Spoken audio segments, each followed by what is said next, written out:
Our solar system, the sun and its planet.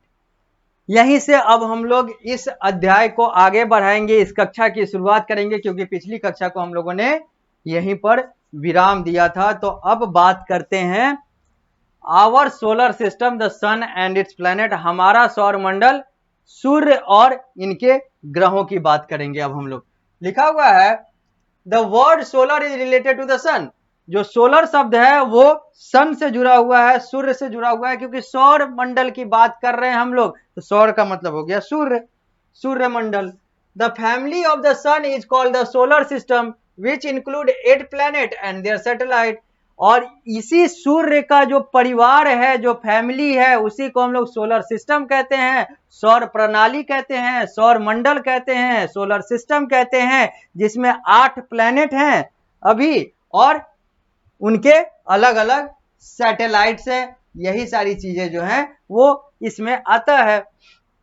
Beside, साथ ही साथ, there are many comets, countless asteroids and meteors. साथ ही साथ बहुत सारे कॉमेट्स भी आते हैं इसमें, एस्ट्रॉइड्स भी आता है और मेटियोर्स भी आता है। अब ये सब क्या क्या होते हैं, इन सारी चीजों को हम लोग जैसे जैसे आगे बढ़ेंगे बात करते चलेंगे, मैं आपको बताते चलूंगा। आगे लिखा हुआ the movement of a celestial body around a host is called revolution.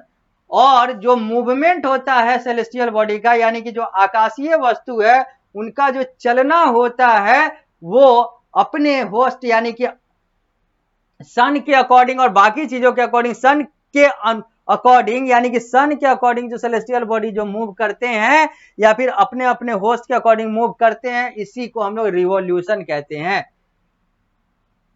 All planet revolve around the sun in elliptical path called orbit। और हर प्लेनेट, हर ग्रह जो है वो सन के अराउंड यानी कि सूर्य के इर्द गिर्द जो है वो घूमते हैं, रिवॉल्व करते हैं। और उस जो पाथ, जो पथ होता है वो एलिप्टिकल होता है, यानी कि चपटा टाइप का होता है, गोला चपटा टाइप का जो होता है। उसी पाथ पे सारे, उसी पथ पर सारे ग्रह जो हैं वो सन के अराउंड, सन के, सूर्य के इर्द गिर्द घूमते हैं, जिसको रिवॉल्यूशन कहते हैं।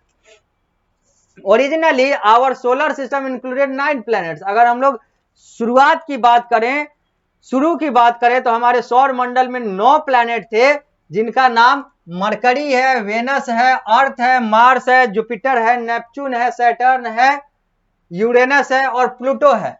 लेकिन हाउएवर इन 2006 में द इंटरनेशनल एस्ट्रोनॉमिकल यूनियन, यानी कि IAU, इंटरनेशनल एस्ट्रोनॉमिकल यूनियन, यानी कि अंतरराष्ट्रीय खगोल शास्त्री या फिर खगोल शास्त्र संघ के द्वारा यह देखा गया कि अब प्लूटो जो है बहुत खत्म सा हो चुका है, या फिर एक बौना प्लेनेट का नाम इसे दे दिया गया और कहा गया कि अब प्लूटो जो है हमारे सोलर सिस्टम में अब न के बराबर है, या फिर कहें तो प्लूटो को हटा दिया गया।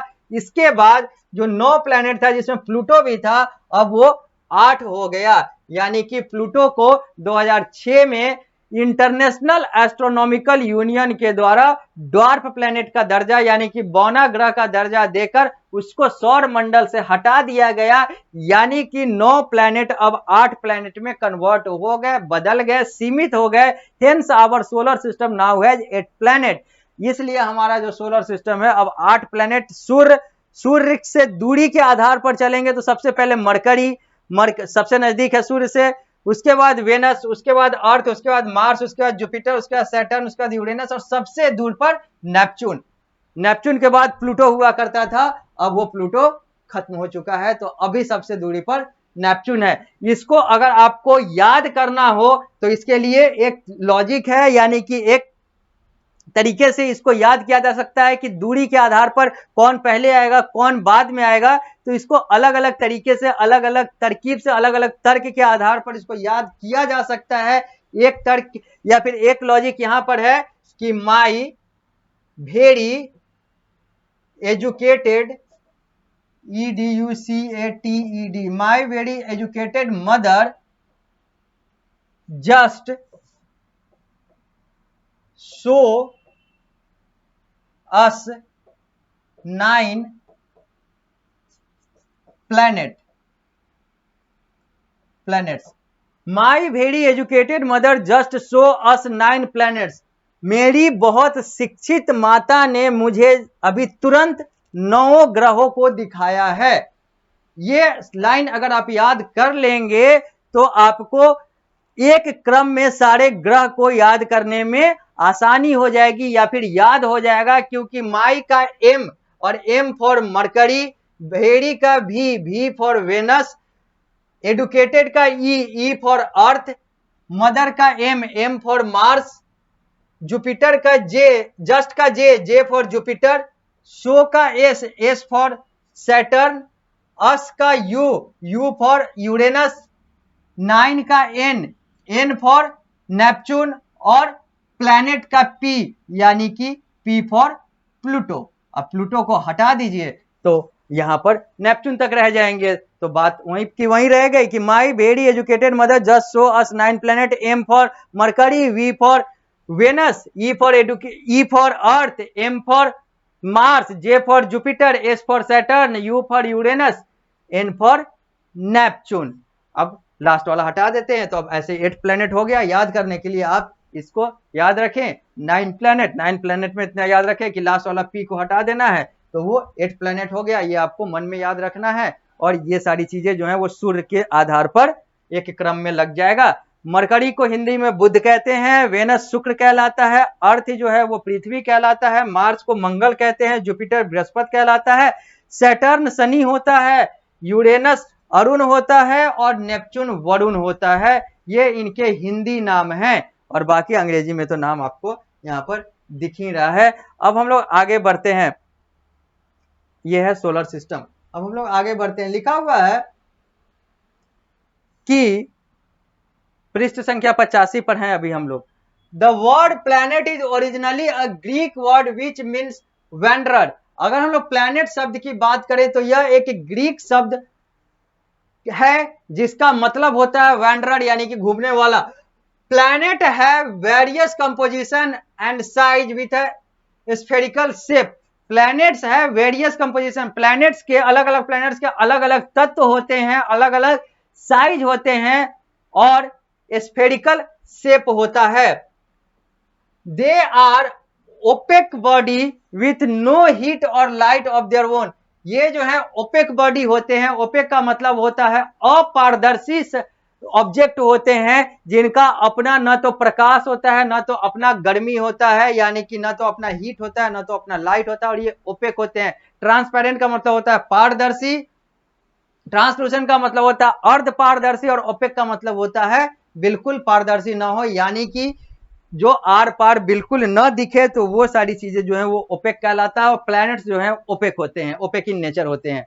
दे are visible because they reflect the light of the sun. ये हम लोग को इसलिए दिखते हैं क्योंकि, या फिर अलग अलग चीजों को इसलिए दिखते हैं क्योंकि ये because they reflect the light of the sun, क्योंकि ये सन के यानी कि सूर्य के प्रकाश को रिफ्लेक्ट करते हैं। सूर्य के प्रकाश, visual because they reflect the light of the sun, ये सूर्य के प्रकाश को वापस भेजते हैं।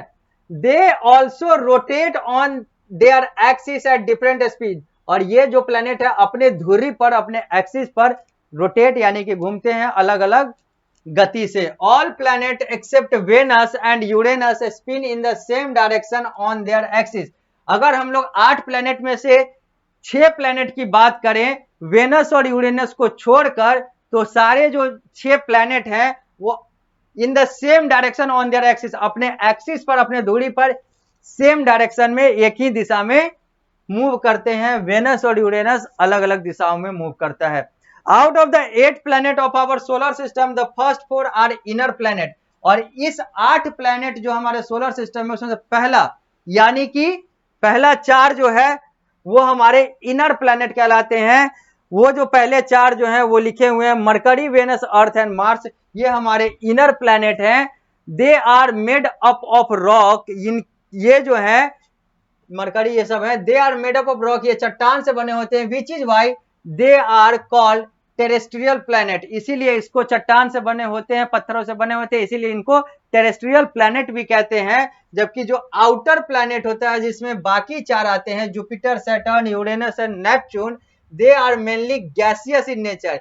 ये इनकी जो प्रकृति होती है वो गैसीय यानी कि हवा जैसा होता है, and are called Jovian planet, और इनको हम लोग जोवियन प्लैनेट कहते हैं। पहले चार जो इनर होते हैं उनको टेरेस्ट्रियल प्लैनेट कहते हैं, क्योंकि वो रॉक यानी कि सॉलिड से बने होते हैं, चट्टान से बने होते हैं, वो टेरेस्ट्रियल प्लैनेट कहलाते हैं, Mercury, Venus, Earth and Mars.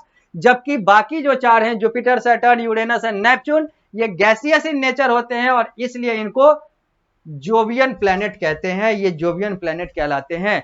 अभी तो बहुत सारी बातें करनी बाकी है, सबके बारे में देखेंगे, मरकरी क्या है, वेनस क्या है, हमारा अर्थ क्या है, और देखते हुए हम लोग नेपच्यून तक जाएंगे। लेकिन इन सारे चीजों की बात करने के लिए हम लोग मिलते हैं अगली कक्षा में।